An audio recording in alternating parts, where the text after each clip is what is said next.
साफ कर दें। कुछ लोग ये कहते हैं भाई ये तो हम भी मानते हैं ईश्वर एक है, सबका मालिक एक, दुनिया कहती आ रही है, निराकार है, व्यापक भी है, पर कभी कभी भगवान अवतार लेता है, साकार होता है, कभी कभी पैदा होके आते हैं। इसलिए मर्यादा पुरुषोत्तम श्री राम पैदा होके भगवान माँ के गर्भ में आए, देवकी के गर्भ में भगवान आए, कृष्ण बन करके आए, महादेव जी आए, हनुमान जी आए, ऐसे करके हम मानते हैं। तो देखो माताओं बहनों बंधुओं, इसका एक हवाला देते हैं, गीता के 2 श्लोक आते हैं। गीता में कृष्ण जी अर्जुन को समझाते हुए कह रहे हैं, यदा यदा हि धर्मस्य ग्लानिर्भवति भारत अभ्युत्थानम धर्मस्य तदात्मानं सृजाम्यहम् परित्राणाय साधूनां विनाशाय च दुष्कृतां धर्म संस्थापनार्थाय संभवामि युगे युगे। योगीराज कृष्ण कह रहे हैं, हे पार्थ, हे कौन्तेय, जब जब धर्म की हानि होती है, संसार में अधर्म बढ़ने लगता है, तब तब मैं अवतरित होता हूँ, धर्म की स्थापना करता हूँ, अधर्म का नाश करता हूँ, अच्छे धर्मात्मा लोगों की उन्नति करता हूँ और अधर्मियों को गिराता हूँ। इसीलिए हमने माना कि भगवान स्वयं कह रहे हैं कि मैं अवतार लेके आता हूँ, इसलिए कृष्ण भगवान के ईश्वर के अवतार थे, राम भगवान ईश्वर के अवतार थे, ऐसा हम लोगों की मान्यता है। महर्षि दयानंद जी ने इन 2 श्लोकों का समाधान दिया है कि देखो, योगी राज कृष्ण एक आप्त पुरुष थे, योगी थे। योगी किसको कहते हैं? योगी उसे कहते हैं जो आत्मा भगवान से जुड़ गई है, जिस आत्मा ने भक्ति भावना से अपने को ईश्वर से जोड़ लिया है। युज समाधव धातु से बनता नहीं, जुड़ गया है ईश्वर से। जैसे 2 और 2 मिलकर 4 होते हैं, 2 और 2 का योग कितना है? योग ये भी तो है, 1 और 1 का योग कितना होगा? 2। वैसे आत्मा और परमात्मा का मिलन क्या कहलाता है? योग, माने जुड़ना। तो जिन आत्माओं को परमात्मा से जुड़ना है, योग करना है, आत्म कल्याण करना है, वो आत्मा ये 4 काम करती है इस दुनिया में, जो कृष्ण जी ने कहा। धर्म का उपदेश करती हैं, दुनिया में धर्म को फैलाती हैं, धर्म को बढ़ाती हैं, और अधर्म का नाश करती हैं, उसको गिराती हैं, संसार से अधर्म को मिटाती हैं। और जो धर्मात्मा ज्ञानी विद्वान सदाचारी हैं, उनकी मदद करती हैं, हिफाजत करती हैं, उनको बढ़ाती हैं, और जो अधर्मी अन्य अत्याचारी होते हैं उनको मिटाती हैं। ये 4 काम वो आत्मा करती है जिसको भगवान से मिलन की चाह है, जो आत्म कल्याण की इच्छुक है, जो अपनी मुक्ति चाहती है, उसको ये 4 काम करने ही होते हैं। ऐसा योगीराज कृष्ण जी ने कहा, तो इसमें कोई द्वाराई नहीं है, ऐसा उनको कहना शोभनीय है। परंतु ईश्वर इस बात को कहे तो ईश्वर में ये 4 चीजें घटती नहीं है, क्योंकि यदा यदा जब जब धर्म की हानि होती हो, तब तक भगवान कह रहे मैं अवतार लेता हूँ। ये 4 काम तो भगवान के नित्य होते हैं, जब जब नहीं होते। यानी कि 2 अरब वर्ष पहले से सृष्टि बनी है, तब से ये काम चल रहा है, और पहली सृष्टियों में भी ये काम रहता था। 4 काम भगवान के हमेशा रहते हैं। धर्म का उपदेश सबकी आत्मा में भगवान करता है, सबकी आत्मा में धर्मोपदेश होता है, सत्य असत्य का निर्णय कराता है भगवान। ये विषय अलग है, कैसे होता है कभी बताएंगे।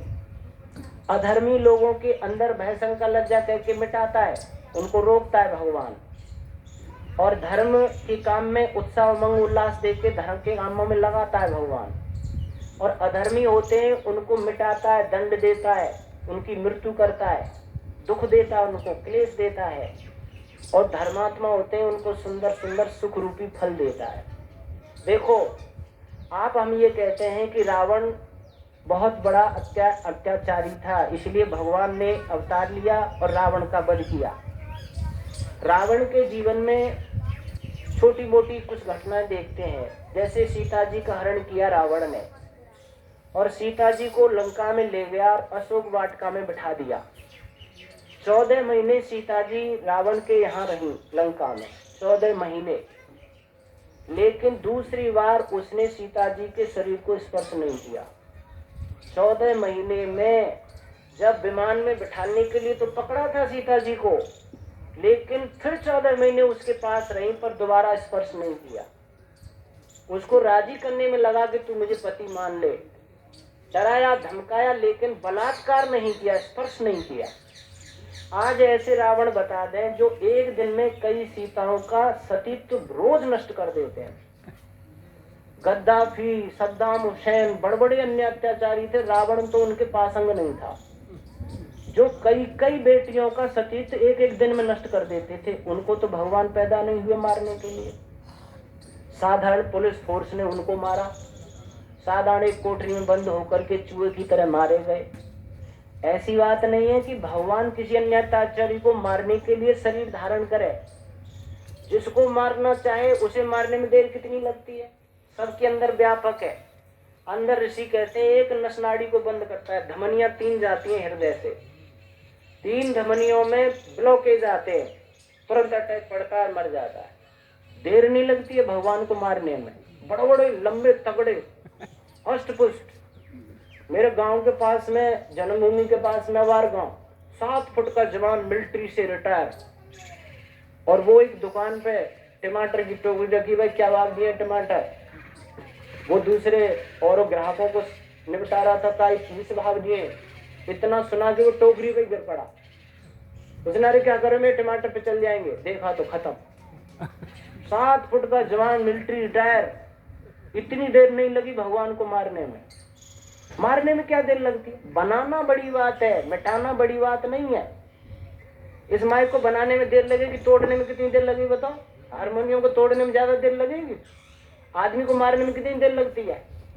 1 सेकंड में यूं अतीक और उसका हवाई कितनी देर में मार दिए, कितनी देर लगी, कितने बड़े ताकतवर थे, कितने अन्य अत्याचारी थे, देर नहीं लगी, ज्यादा नहीं, देर नहीं लगी मारने में। इतनी देर में सेकंड में गए दुनिया से।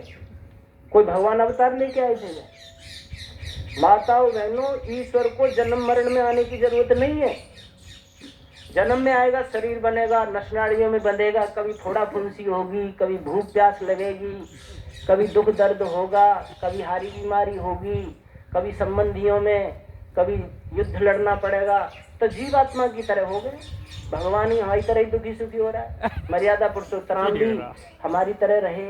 भाई कभी घर में परेशानी आ गई, वनवास हो गया, सीता जी का हड़ हो गया, लक्ष्मण को जो शक्ति लग गई, रोए भी झींके भी।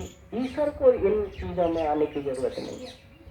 हाँ, ये क्या थे, ये महान आत्माएं थी, इन्होंने भगवान का भजन किया। श्री राम रोज भगवान का भजन करते थे, योगीराज कृष्ण रोज भगवान की साधना उपासना करते थे, हनुमान रोज साधना किया करते थे, शिव जी तो बिल्कुल कैलाश पर्वत पर बैठ करके साधना और ध्यान किया करते थे, बैरागी थे, व्रत थे, एक सन्यासी थे। यानी जितने भी ये महान पुरुष हुए, इन्होंने भगवान की घोर साधना की है। इसलिए उनके अंदर इतना बल पौरुष आ गया था कि सामान्य लोगों से हम मानो यहाँ और वो मानो पहाड़ की चोटी पर खड़े हों, इतनी ऊंचाई पर। मनुष्यों से इतने गुण शक्ति सामर्थ्य बढ़ गई थी कि हम मानो जमीन पे हों और वो बहुत ऊंचाई पर हों। क्योंकि ईश्वर भक्ति जो करेगा उसमें कितनी उनमें सामर्थ्य आ जाती है, ये हमको पता नहीं है। ईश्वर जितना सामर्थ्यवान है ना, वो अपनी सामर्थ्य उसको देता है भक्त को। तो ये बहुत बड़े भक्त थे, इनको हमें महान पुरुष, आदर्श पुरुष मानना चाहिए। उनके गुणों को अपने जीवन में धारण करने की हमें विद्या लेनी चाहिए।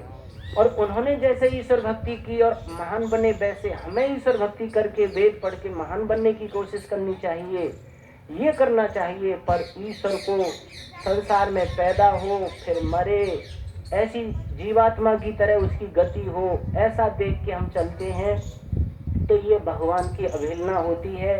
इसलिए ईश्वर को कभी जन्म मरण में आने की जरूरत नहीं है। वेद में आता है सपर्यगा शुक्रम अकायम अव्रणम अश्नाविरम शुद्धम अकाभूतम, ये मंत्र है पूरा। इसमें भगवान ने कहा है मैं अकाय हूँ, ऐसी शरीर वाला नहीं हूँ, नस नाड़ियों के बंधन में मैं आता नहीं हूँ, फोड़ा फुंसी मेरे अंदर होते नहीं हैं, भूख प्यास मुझे लगती नहीं है, सुख दुख मुझे होता नहीं है, मैं नित्य आनंद में रहता हूँ। जो निराकार जन्म मरण में नहीं आता वो ये आनंद में रहता है। इसलिए मुक्ति क्या है? आत्मा जब तक शरीर में भी तो सुख दुख से अलग नहीं हो सकती। और जब शरीर रहित हो जाती है, मुक्त हो जाती है, तो आनंद में हो जाती है। ऐसे ही भगवान है, भगवान शरीर में आने लग जाए तो सुख दुख से वंचित नहीं रह सकता। नित्य आनंद में क्यों रहता है? क्योंकि वो शरीर संसार से अलग है, वो तो बिल्कुल अपने में सच्चिदानंद रूप है। ऐसा समझ करके जो हम भगवान की भक्ति उपासना करेंगे सही रूप में, अब आप कहें कि फिर उसको जानेंगे कैसे? तो देखो, किसी विद्वान ने लिखा है, उस बात को कह के मैं समाप्त करता हूँ, समय हो रहा है।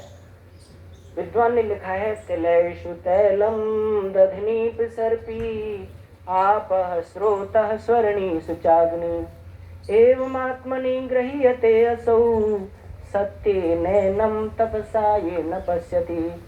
जैसे तिलों में तेल व्यापक है, वैसे भगवान सब जगह व्यापक है।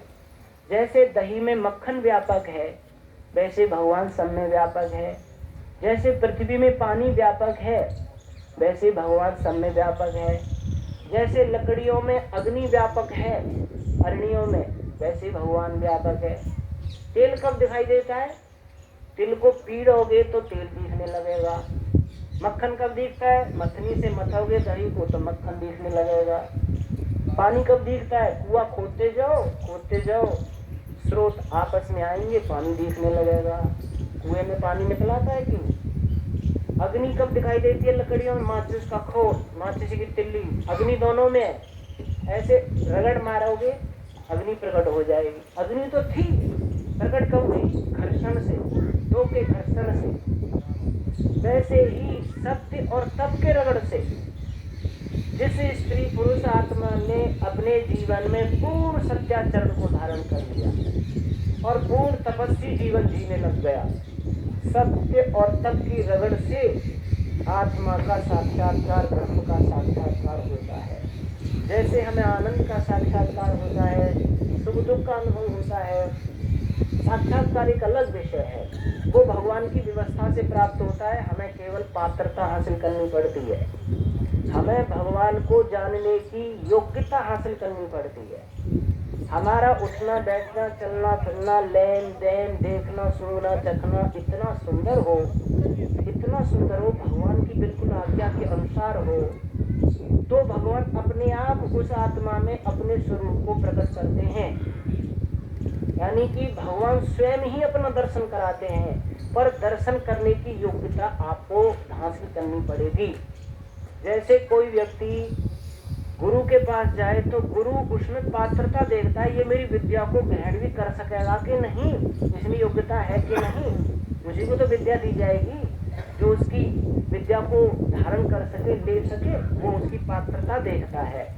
वैसे ही भगवान की नजर में हमें अच्छे कामों का अपने जीवन में इतना भंडार भरना होगा कि भगवान की नजर में हम इतने सुंदर हो जाएंगे, भगवान ले बेटा फिर अपना स्वरूप का वो ज्ञान देंगे, और ये आत्मा जो इस शरीर में वो निहाल हो जाती है, आनंदित हो जाती है, सब दुखों से छूट जाती है और उसके जीवन में वास्तविक सुख शांति आनंद आ जाता है। ये थोड़ी चर्चा मैंने आपके बीच में की। इन बातों के साथ धन्यवाद। इति ओम शांति।